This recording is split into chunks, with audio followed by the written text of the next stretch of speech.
निदा खानला आश्रय देणारा एमआयएम नगरसेवक मतीन पटेलला पोलिसांनी केलं सह आरोपी। निदा खानच्या अटकेनंतर पोलिसांची मोठी कारवाई। निदाला आश्रय दिल्याचा मतीनवर आरोप। नाशिकच्या टीसीएस कंपनीमधील धर्मांतर प्रकरणातील आरोपी निदा खानला अखेर अटक। छत्रपती संभाजीनगरमधून निदा खानला पोलिसांनी घेतलं ताब्यात। निदा खान प्रकरणामध्ये इम्तियाज जलील यांची चौकशी करावी। चौकशीनंतर मोठं षडयंत्र बाहेर येईल, तर एमआयएमच्या पाठिंब्यामुळेच हे घडलं। मंत्री संजय शिरसाट यांचा गंभीर आरोप।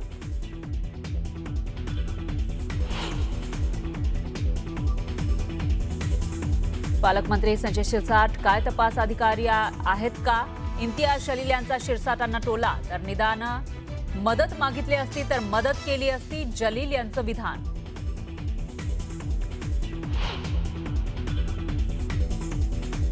भोंदू खरातची पत्नी कल्पना खरात अजूनही फरार। खरातच्या पत्नीवरही फसवणुकीचा गुन्हा दाखल झाल्यापासून कल्पना खरात फरार।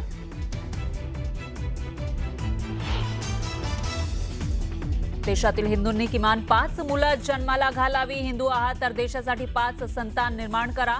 इंदापुरात एका कार्यक्रमात साध्वी प्रज्ञा सिंग यांचं अजब विधान। नागपूरच्या कामाठी भागामध्ये 4 चाकी कारच्या स्क्रॅपच्या गोदामाला आग। आगीत मोठं नुकसान, सुदैवानं जीवितहानी नाही। राज्य बोर्डाचा 10वीचा निकाल जाहीर। यंदा 10वीमध्ये 92.09% विद्यार्थी उत्तीर्ण। यंदाही निकालात मुलींचीच बाजी। निकालात कोकण अव्वल, तर संभाजीनगरचा सर्वात कमी निकाल।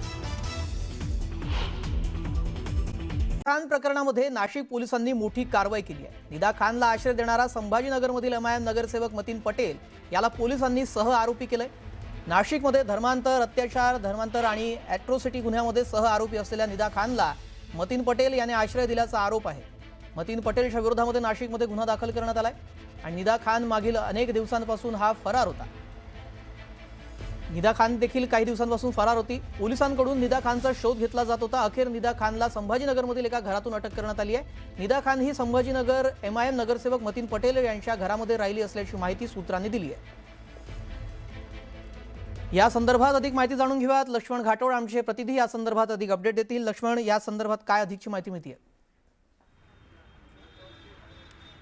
श्रेयश, या सगळ्या प्रकरणामध्ये नाशिक पोलिसांकडनं निदा खानचा तपास जो आहे तो घेतला जात होता, शोध घेतला जात होता। सुरुवातीला निदा खान ही ठाण्याच्या मुंब्रा भागामध्ये होती अशा प्रकारची माहिती पोलिसांना मिळाली होती।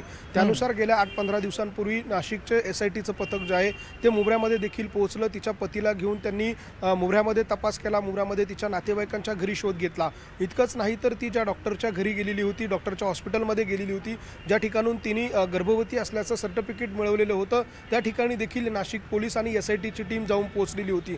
मात्र निदा खान त्या ठिकाणून देखील फरार झाली आणि त्या ठिकाणून ती फरार झाल्यानंतर ती नेमकी कुठे गेलेली आहे याचा शोध पोलिसांकडनं घेतला जात होता। मात्र त्यानंतर देखील जवळपास 15 दिवस उलटून गेले तरी निदा खान पोलिसांना मिळून आली नाही। मात्र या सगळ्या दरम्यान निदा खानने या सगळ्या प्रकरणामध्ये आपल्याला अटकपूर्व जामीन मिळावा यासाठी नाशिक रोड न्यायालयामध्ये अटकपूर्व जामिनासाठी देखील प्रयत्न केला। यावर देखील तब्बल 2-3 दिवस युक्तिवाद राहिला। अर्थात आरोपींच्या वकिलांनी युक्तिवाद केला, सरकारी वकिलांनी युक्तिवाद केला आणि त्यानंतर तिचा अटकपूर्व जामीन फेटाळला। या सगळ्यानंतर आता निदा खानला काल रात्री छत्रपती संभाजीनगरमधून अटक करण्यात आलेली आहे आणि ही अटक ज्या ठिकाणून करण्यात आली ती एमआयएमचा नगरसेवक मतीन पटेल याचं ते घर होतं आणि मतीन पटेलच्या घरामध्ये निदा खान राहायला होती अशा स्वरूपाची माहिती नाशिक शहराचे पोलीस आयुक्त संदीप कर्णिक आणि एसआयटीच्या टीमला मिळालेली होती। यानंतर संदीप कर्णिक आणि एसआयटीच्या टीमने या सगळ्या प्रकरणामध्ये पाळत ठेवली।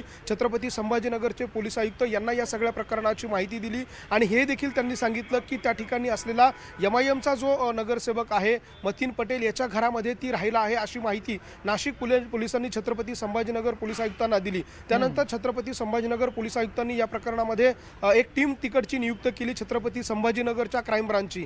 त्या छत्रपती संभाजीनगरची क्राईम ब्रांचची टीम, नाशिक पोलिसांची एसआयटीची टीम, नाशिक पोलिसांची क्राईम ब्रांचची टीम अशी जवळपास 25-30 पोलीस अधिकारी आणि कर्मचाऱ्यांची टीम खासगी गणवेशामध्ये त्या ठिकाणी वावरले।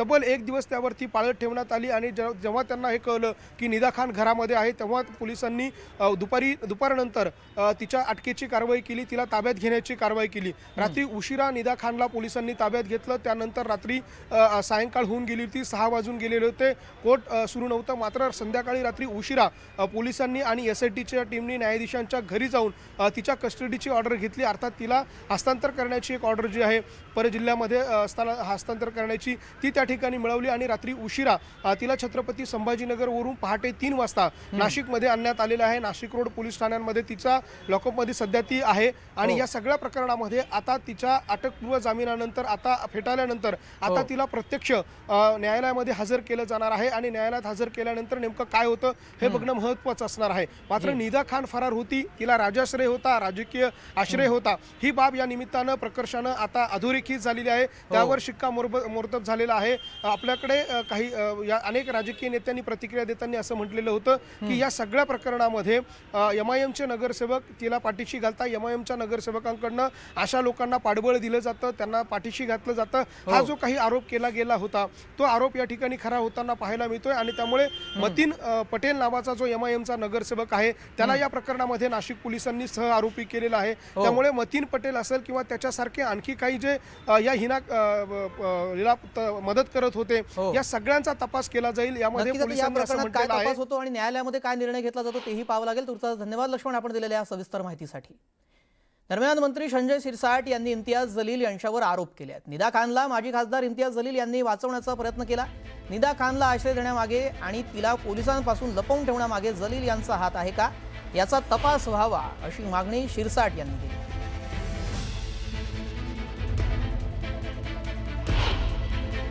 बलात्काराचे प्रयत्न, धर्मांतराचे प्रयत्न, फसवणुकीचे प्रयत्न आणि सगळ्यात मोठा नशेखोरीचा प्रयत्न सुद्धा या माध्यमातून केला जातोय.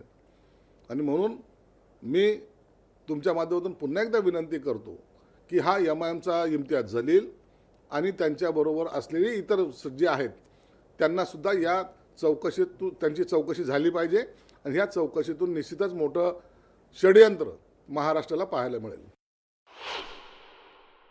आम्हाला शंका आहे, लोकांची चर्चाही आहे.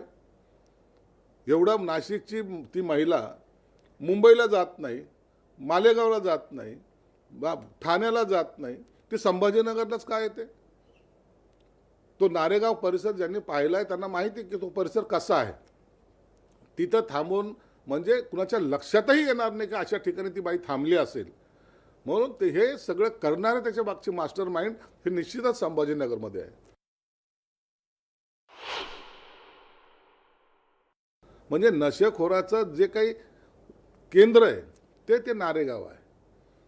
म्हणून काल जे काही पोलिसांनी धाड टाकून अटक केली त्यांना सुद्धा माहिती की त्यांना सपोर्ट कोणी केला. मी खात्रीलायक सांगतो, खात्रीलायक यामध्ये पूर्णपणे MIMचा हात होता. MIMने केलेलं सपोर्ट आहे आणि त्याच्यामुळंच हे सगळं प्रकरण घडलेलं आहे.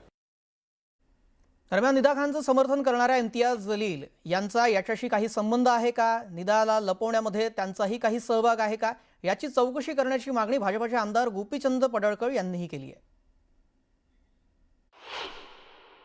निदा खानला अटक केली, परंतु निदा खानचं समर्थन मागच्या काही दिवसामध्ये इम्तियाज जलीलनी केलं आणि काल संभाजीनगरमध्ये ती सापडणं, नगरसेवकाचा तिला पाठबळ असणं, तर या सगळ्या प्रकरणामध्ये इम्तियाज जलील यांचा मुख्य रोल असणार आहे आणि त्याचा तपास पोलिसांनी करावा अशी मागणी आमची नाशिक पोलिसांच्याकडे आहे. निदा खान सारखा जेव्हा विषय पुढे येतो तेव्हा इम्तियाज जलील आणि त्यांचे सगळे सहकारी उघडपणे भूमिका घेतात. संभाजीनगरमध्ये निदा खान सापडणं म्हणजे याच्या पाठीमागं मोठं षडयंत्र असण्याची शक्यता आहे. पोलिसांनी इम्तियाज जलील आणि त्यांचे जे नगरसेवक MIMचे आहेत त्यांची चौकशी करून त्यांना या गुन्ह्यामध्ये आरोपी करावं अशी आमची मागणी. दरम्यान याच नाशिकच्या TCS प्रकरणासंदर्भातील अधिकचा तपशील आपण ग्राफिक्सच्या माध्यमातून पाहूया. नाशिक TCS कंपनीतील धर्मांतर प्रकरणातील मुख्य संशयित अटकेत आहे. छत्रपती संभाजीनगरमधून निदा खानला अटक करण्यात आली. गेल्या 25 दिवसांपासून ही निदा खान फरार होती. नाशिक छत्रपती संभाजीनगर पोलिसांनी ही संयुक्त कारवाई केली आहे. साध्या वेशातील 20हून अधिक पोलिसांचं लक्ष यावर होतं. निदा खानचा नाशिक, भिवंडी, मुंब्रा ते संभाजीनगर असा प्रवास आहे. निदाला पकडण्यासाठी तांत्रिक विश्लेषणावर आधारित मोहीम राबवण्यात आली. 4 दिवसांपासून पोलीस पथकं निदाच्या मागावर होती. निदा खानला शोधण्यासाठी डिजिटल ट्रॅकिंगचाही वापर इथे करण्यात आला. छत्रपती संभाजीनगरमधल्या नारेगावच्या कैसर कॉलनीमध्ये ती राहत होती. आई, वडील, भाऊ, मावशीसोबत राहत होती असं कळतंय. निदा गेल्या 25 दिवसापासून पोलिसांना चकवा देत होती. गर्भवती असल्याचं कारण देत अटकपूर्व जामिनाचा प्रयत्नही निदा खानकडून करण्यात आला. मात्र निदा खानचा अटकपूर्व जामीनही कोर्टानं फेटाळला होता. निदा मोबाईलमधील अनेक डिजिटल पुरावे एसआयटीच्या हाती लागणार आहेत. निदाच्या मोबाईलमध्ये धर्मांतरासाठी प्रवृत्त करणारे व्हिडिओ असल्याचंही बोललं जातं. निदा खानच्या चौकशीतून धक्कादायक खुलासे होण्याचीही शक्यता आहे. निदा खानवर काय आरोप होते ते आपण पाहूया. धर्मपरिवर्तनाच्या कटामध्ये तिचा सहभाग. एका पुरुषासह महिला कर्मचाऱ्याच्या धर्मपरिवर्तनाचा कट तिने रचला असा तिच्यावर आरोप आहे. धार्मिक भावना दुखावल्याचाही आरोप आहे. गुंगीकारक पदार्थ देणे, धमकी देण्यासंदर्भात गंभीर आरोप तिच्यावर करण्यात आलेले आहेत. निदा खानकडे धर्मपरिवर्तनाची जबाबदारी सोपवल्याचाही आरोप आहे. आणि लैंगिक अत्याचारासारखे गंभीर आरोप देखील आहेत. कॉर्पोरेट संस्कृतीचा वापर करून कर्मचाऱ्यांचं ब्रेन वॉश करणं, कर्मचाऱ्यांना विशेष धर्माकडे आकर्षित करणं हाही तिच्यावर एक आरोप आहे. निदा खान मुख्य हँडलर म्हणून काम करत असल्याचा आरोप करण्यात आलाय. दरम्यान निदा खान कोण आहे तेही आपण पाहूयात. नाशिकच्या आयटी कंपनीमध्ये HR मॅनेजर, पुण्याशी संबंधित असून नाशिक युनिटमध्ये काम करायची. कर्मचारीच्या तक्रारी हाताळणे आणि पॉश नियमावलीची जबाबदारी तिच्यावर होती. आणि लैंगिक शोषणाच्या तक्रारींकडे दुर्लक्ष केल्याचा तिच्यावर आरोप आहे. तक्रारी वरिष्ठांकडे न पाठवण्याचाही तिच्यावर आरोप करण्यात आला. दुसऱ्या धर्माबाबत वाईट बोलून ब्रेन वॉशिंगचा प्रयत्न तिने केला. आरोपींना प्रोत्साहन दिल्याचाही संशय आहे.